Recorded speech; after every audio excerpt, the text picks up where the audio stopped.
To understand America's interest in Greenland, we need to look beyond ice and snow, because Greenland is not just an island, but a geopolitical chessboard sitting quietly between North America, Europe, and the Arctic. And in today's world, geography itself is power. Although Greenland is an autonomous territory of Denmark, its location makes it impossible for global superpowers to ignore, especially as global tensions rise and the Arctic transforms from a frozen wasteland into a strategic frontier, suddenly making Greenland priceless. Location matters because Greenland sits directly between the United States and Europe, along the shortest paths that missiles, aircraft, and satellites would travel in a major conflict, something the US realized as early as the Cold War, when any missile launched from Russia toward North America would likely pass over the Arctic, making Greenland one of the first warning points.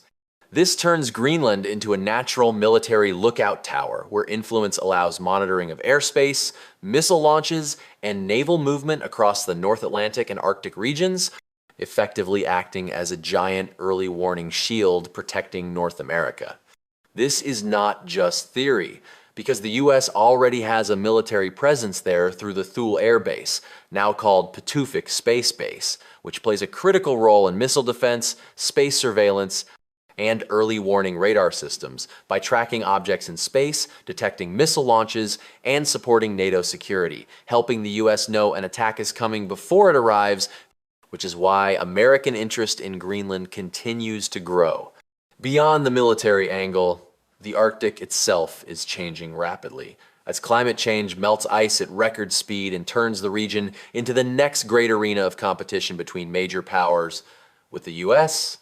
Russia, and China all viewing the Arctic as the future militarily, economically, and strategically, especially as new shipping routes open and cut travel time between Asia, Europe, and North America by thousands of kilometers. Whoever controls access to the Arctic controls future trade routes, and Greenland sits right at this gateway. Economically, Greenland is rich in rare earth minerals essential for modern life, from smartphones and electric vehicles to missiles, fighter jets, wind turbines, and advanced weapon systems, while today China dominates the global supply of these minerals, creating a major strategic vulnerability for the US that Greenland could help reduce by offering an alternative source. On top of that, Greenland may hold oil, gas, and other untapped resources beneath its ice, and as melting accelerates, accessing these resources becomes easier and far more valuable. This is where competition intensifies, as Russia rapidly militarizes the Arctic by reopening Soviet-era bases, deploying missiles, and expanding its Arctic fleet, viewing the region as both a military highway and a resource treasure chest, while China calls itself a near-Arctic state and invests in infrastructure, research stations, and mining projects, seeing Greenland as part of its long-term strategy to secure resources and influence global trade routes. For Washington, the possibility of China or Russia gaining strong influence in Greenland raises serious alarm bells, because it could directly threaten US and NATO security, and in geopolitics, power vacuums never stay empty for long.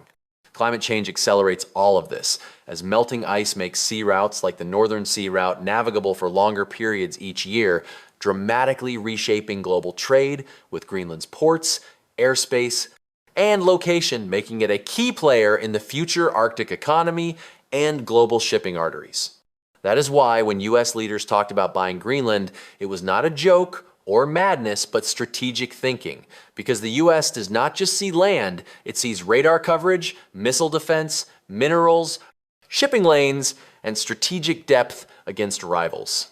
In a world where global power is shifting, ignoring Greenland would be a strategic mistake, because while it may look silent and distant today, its future is loud and global, and as ice melts and tensions rise, this frozen island is becoming a front line of 21st century power politics, where the battle is not about snow, but about who shapes the world tomorrow, and that race has already begun.